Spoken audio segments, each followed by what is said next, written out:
Okay, good morning friends. आज हम लोग नया सम करने जा रहे हैं। ओके, ये इंसॉल्वेंसी का व्हेन वन पार्टनर से इंसॉल्वेंट हो जाता है तब कैसे हो जाता है वो उसके हम लोग सम कर रहे हैं। ठीक है, हम लोग ने दो सम्स देखे, अभी हम लोग थर्ड सम करने जा रहे हैं। Shubhangi, Manisha and Sheetal are partners, they are share profit and losses equally. उनका प्रॉफिट एंड लॉसेस क्या है? इक्वली है। Their balance sheet as on 31 March 2018 as follows. तो ये बैलेंस शीट दिया हुआ है उन लोगों का। कैपिटल अकाउंट शुभांगी, मनीषा, फिर रिजर्व फंड दिया है। रिजर्व फंड इक्वली डिवाइड हो जाएंगे और कैपिटल जो है वो कौन से रेशो में जाता है? कैपिटल जो है वो पीसीसी में जाएगा। फिर रिजर्व फंड जो है वो कहाँ जाएंगे? रिजर्व एंड सरप्लस में जाए। रिजर्व एंड सरप्लस में उनका जो रेशो होता है, ओके, इक्वल रेशो, उसमें डिवाइड हो जाएंगे पीसीसी में 1:1:1 में। और क्रेडिटर्स और बिल्स पेबल रियलाइजेशन के क्रेडिट में। ठीक है, ओके। मशीनरी, स्टॉक, डेटर्स, ये सब रियलाइजेशन के डेबिट में। सिर्फ आरडीडी जो होता है वो रियलाइजेशन के क्रेडिट में। बिल्स रिसीवेबल रियलाइजेशन के डेबिट में। Cash and bank bank account के डेबिट में। और Sheetal's capital partners capital account debit से। तो सबसे पहले अपने को ये पोस्टिंग करनी है। इसके बाद जो है वो यहाँ पे एडजस्टमेंट दिया हुआ है। पहला stock, machinery, debtors, bills receivable realise हुए तो ये रियलाइजेशन के क्रेडिट में जाएंगे, बैंक अकाउंट के डेबिट में जाएंगे। Creditors were paid at a discount 2% and bills payable in a full realisation के डेबिट में जाएंगे और बैंक अकाउंट के क्रेडिट में जाएंगे।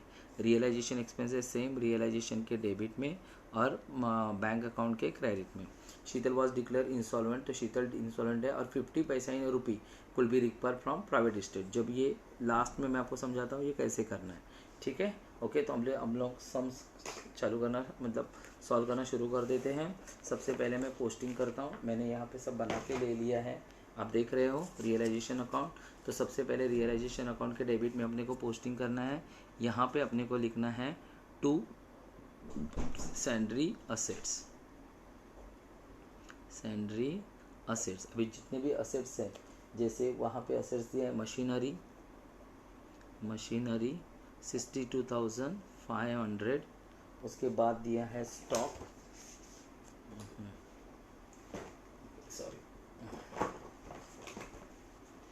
स्टॉक 37,500। स्टॉक 37,500। उसके बाद डेटर्स, जो डेटर्स दिए हैं वो है 27,500। और आरडीडी जो होता है वो यहाँ पे लिखते हैं बाय सैंड्री लाइबिलिटीज़। और सैंड्री लाइबिलिटीज़ में हम लोग लिखेंगे आरडीडी, जिसका कुछ भी नहीं करने का रहता है, भरे कि नहीं, सिर्फ लिखने के लिए होता है, ये रियलाइज़ नहीं होते। ठीक है, डेटर्स के बाद बिल्स रिसीवेबल है, बिल्स रिसीवेबल। ठीक है, बिल्स रिसीवेबल है 22,500। ओके। फिर कैश एट बैंक, अभी इतना होने के बाद अपने को कैश एट बैंक दिया, तो ये कैश एट बैंक अकाउंट है, इसके डेबिट में जाएगा टू बैलेंस ब्रॉड डाउन। ठीक है, तो वो अमाउंट कितनी है हम लोग की? 12,500। क्लियर। अभी शीतल्स कैपिटल डेबिट में मतलब असेट साइड में होगा तो उसको डेबिट में लिखना है टू बैलेंस ब्रॉड डाउन। और शीतल में जाके लिखना है अपने को 12,500। ठीक है, चलो इसके बाद अपने को हम लोग कौन से साइड में? कैपिटल साइड में आते हैं। कैपिटल साइड में अपने को यहाँ पे लिखना है, ये देखो, क्रेडिट साइड में by balance brought down, balance brought down. और अपना शीतल शुभांगी का कितना है? 62,500। और मनीषा का कितना है? 37,500। ठीक है, मनीषा। और शीतल वो डेबिट साइड में गया उसका कैपिटल, हो गया। इसके बाद रिजर्व फंड, तो रिजर्व फंड अपने को इक्वली डिवाइड करना है बाय रिजर्व फंड। ठीक है, क्योंकि उनका रेशो इक्वल है तो 1:1:1। ठीक है, कितना अमाउंट दिया है उन्होंने रिजर्व फंड का? 22,500। तो 22,500 डिवाइड बाय 3 करना पड़ेगा। ठीक है, तो 22,500 डिवाइड बाय अगर हम लोग 3 करते हैं तो वो कितना आता है वो हम लोग चेक करेंगे।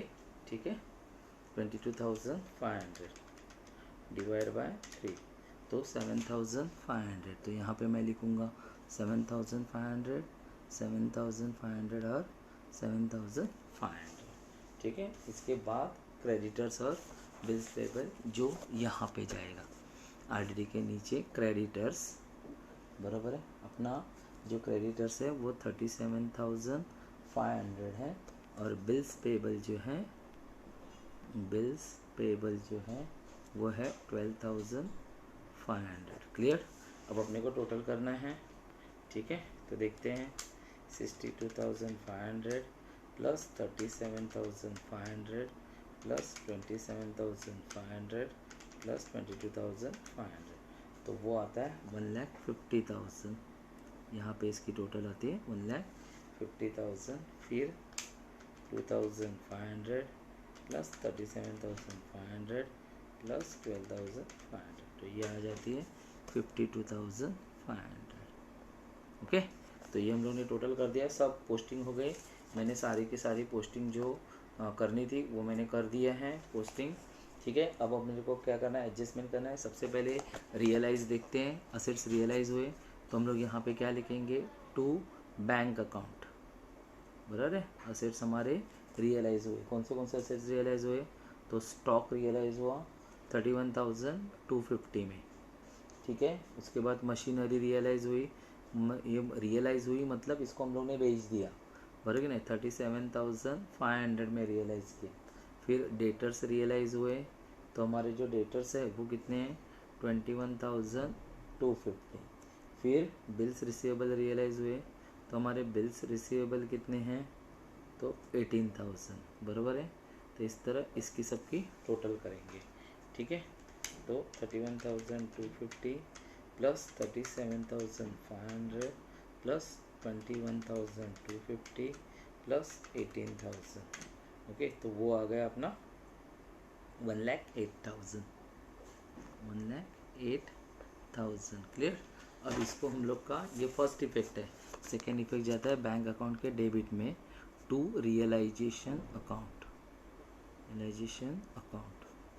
ओके, टू रियलाइजेशन अकाउंट, और ब्रैकेट में अपने को लिखना है असेट्स रियलाइज्ड और अमाउंट लिखनी है 1,08,000, ठीक है, ओके। इसके बाद हमको बोला है क्रेडिटर्स पेड किया, बराबर ना।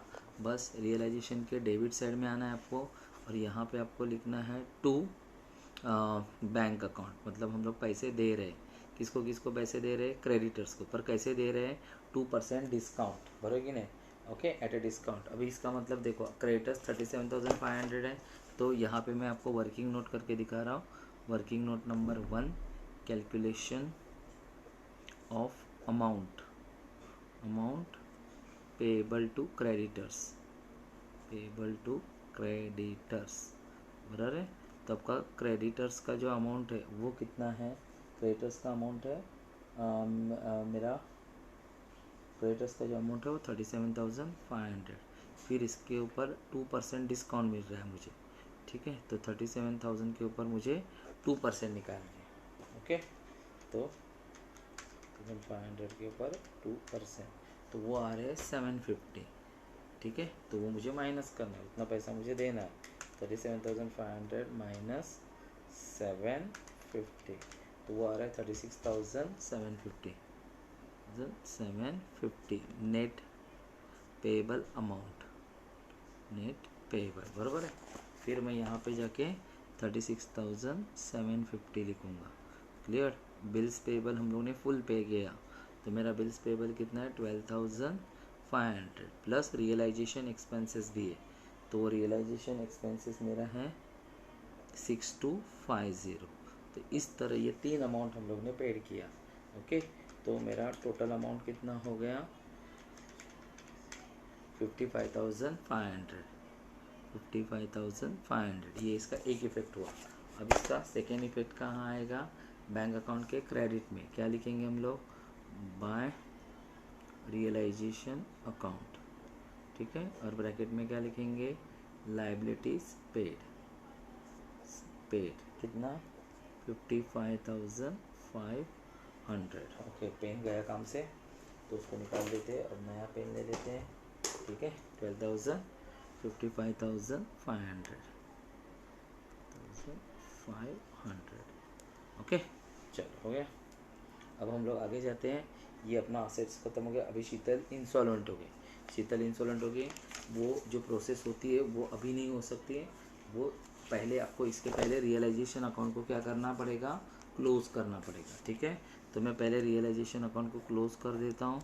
रियलाइजेशन अकाउंट में कितना, कौन सी साइड बड़ी है वो पहले चेक कर लेते हैं।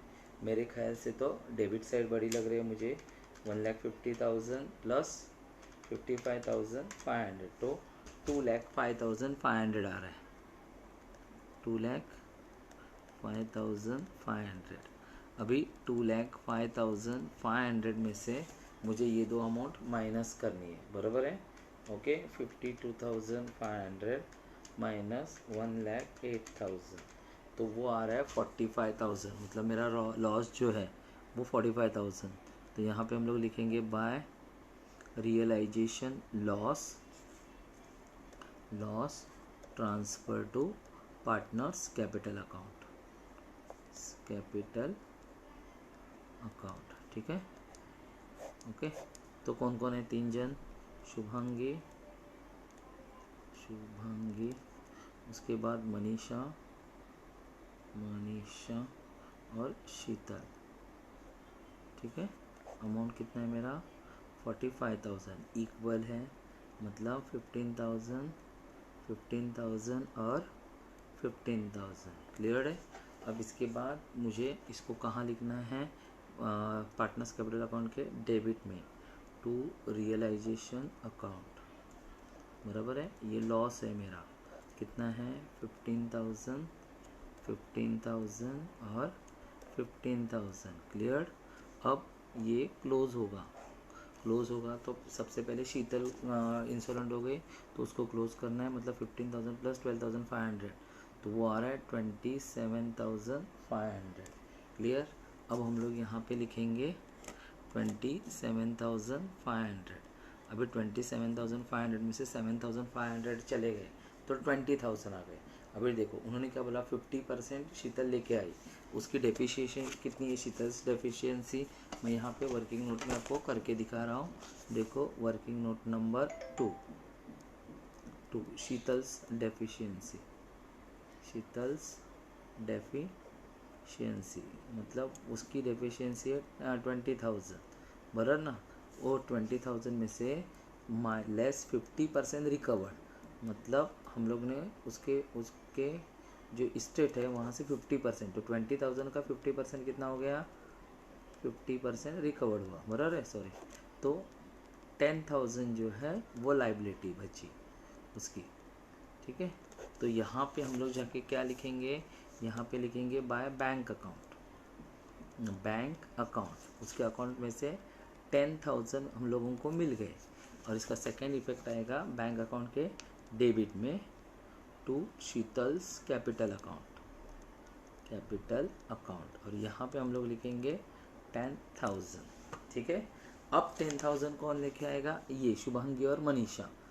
कैसे, 5,000 क्योंकि इक्वल है उनका रेशियो, तो बाय शुभांगीज कैपिटल अकाउंट बराबर है 5,000 बाय मनीषा कैपिटल अकाउंट 5,000। अब ये खत्म। अब इसके क्रेडिट साइड में जाना है, डेबिट साइड में जाने का, और यहाँ पे आपको लिखना है टू शीतल्स कैपिटल अकाउंट। कितना लिखना है अपने को, 5,000 एंड 5,000, फिर यहाँ पे डैश आएगा। समझ में आया आपको, ओके। चलो अभी इसके बाद लास्ट अपना प्रोसेस चालू हो गया, शुभांगी और मनीषा का अकाउंट क्लोज करना है।